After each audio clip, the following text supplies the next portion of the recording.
టాలీవుడ్ లో చాలా వరకు పెద్ద చిన్న సినిమాల రిలీజ్ అయినప్పుడు మేకర్స్ కి బయ్యర్స్ నుండి ఆ సినిమాల క్రేజ్ ను బట్టి ఆఫర్స్ సాలిడ్ గా వస్తూ ఉంటాయి.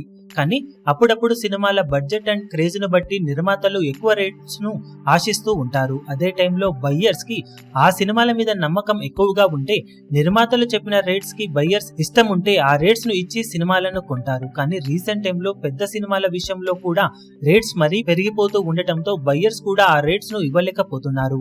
ఇప్పుడు ఇలాంటి ఇంపాక్ట్ ఇప్పుడు అప్కమింగ్ పాన్ ఇండియా మూవీస్ అయిన రెబల్ స్టార్ ప్రభాస్ నటించిన కల్కి మూవీకి, pan India star Allu Arjun నటించిన పుష్ప 2 సినిమాల మీద ఇంపాక్ట్ పడినట్లు లేటెస్ట్ గా టాలీవుడ్ లో సమాచారం.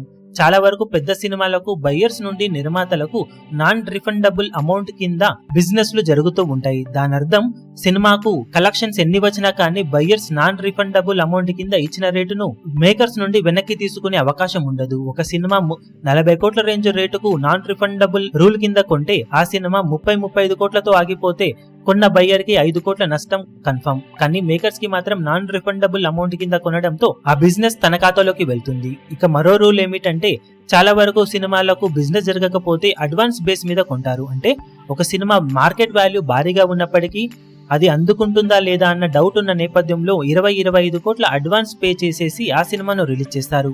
ఆ సినిమా బాక్సాఫీస్ దగ్గర 40-45 కోట్ల వరకు కలెక్షన్లను సాధిస్తే బయ్యర్లు, నిర్మాతలు వచ్చిన లాభాలను పంచుకుంటారు. కానీ రీసెంట్ టైంలో ఎక్కువ శాతం నాన్ రిఫండబుల్ అమౌంట్ రూల్ కిందే బిజినెస్ లు జరుగుతూ ఉండటంతో బయ్యర్స్ భారీగా నష్టపోతూ ఉండగా, ఇటు కల్కి మూవీకి అటు పుష్ప మూవీకి కూడా భారీ రేంజ్ లో బిజినెస్ లను మేకర్స్ ఆశిస్తూ ఉండటంతో అడ్వాన్స్ బేస్ మీద ఎంత ఇవ్వడానికైనా మేము సిద్ధమే, కానీ నాన్ రిఫండబుల్ అమౌంట్ కింద మాత్రం అసలు సినిమాను కొనేదే లేదంటూ బయ్యర్స్ తేల్చి చెప్తున్నారట.